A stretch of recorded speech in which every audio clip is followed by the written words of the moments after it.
दोस्तों, अचानक से रूस और भारत के बीच 5000 मिसाइलों की डील कैंसिल हो गई है और भारत अब इस डील के पैसे की मदद से खुद ही अपने देश में 10 से 12,000 मिसाइलें बनाने वाला है। तो दोस्तों, भारत और रूस की दोस्ती से तो आप सभी वाकिफ ही होंगे और इसी दोस्ती को और ज्यादा मजबूत करने के लिए भारत और रशिया के बीच 2020 में एक डील साइन हुई थी और इस डील के चलते भारत रशिया से ईगला सिस्टम खरीदने वाला था और इसी के साथ साथ 5000 की संख्या में ईगला एस मिसाइल भी भारत में आने वाली थी और इस डील में भारत को 5000 मिसाइलों के साथ साथ 358 सिंगल लॉन्चर मिलने वाले थे। इसी के साथ साथ 250 की संख्या में मल्टी लॉन्चर मिलने वाले थे और इस डील को इमरजेंसी प्रोक्यूरमेंट के तहत किया गया था, यानी कि रशिया को ये सभी के सभी ईगला सिस्टम 6 महीने के अंदर भारत को मुहैया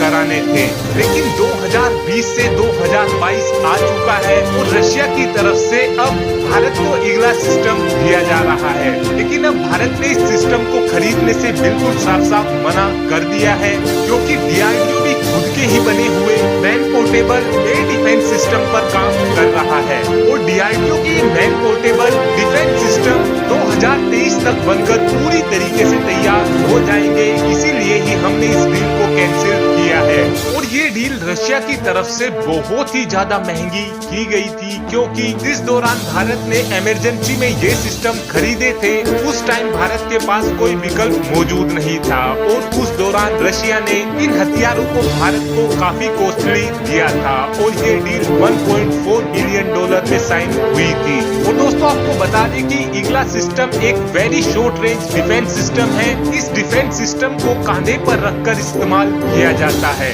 और इस डिफेंस सिस्टम की मदद से दुश्मन देशों के fighter jet, drone, helicopter, tank को काफी इजीली ही मारकर गिराया जा सकता है, क्योंकि जितने भी मैन पोर्टेबल सिस्टम होते हैं उन सभी सिस्टमों में हीट सीकिंग मिसाइल लगी होती है और हीट सीकिंग मिसाइल लगे होने की वजह से जो दुश्मन देश के फाइटर जेट से हीट निकलती है, ये मिसाइल फाइटर जेट के इंजन की हीट को पकड़ती है, जिस वजह से ये मिसाइल फायर होने के कुछ ही मिनटों बाद दुश्मन देश के फाइटर जेट के इंजन से जाकर टकरा जाती है और दुश्मन देश का फाइटर जेट काफी सस्ती मिसाइल की मदद से ध्वस्त हो जाता है। और जितने भी मैन पोर्टेबल डिफेंस सिस्टम बने होते हैं इनकी रेंज बहुत ही ज्यादा कम होती है, इनकी रेंज 5 से 10 किलोमीटर होती है। लेकिन ओवरऑल देखा जाए तो भारत ने बिल्कुल क्लियर कर दिया है कि हम खुद के बने हुए ही हथियारों का इस्तेमाल करने वाले हैं। तो दोस्तों, इस पूरे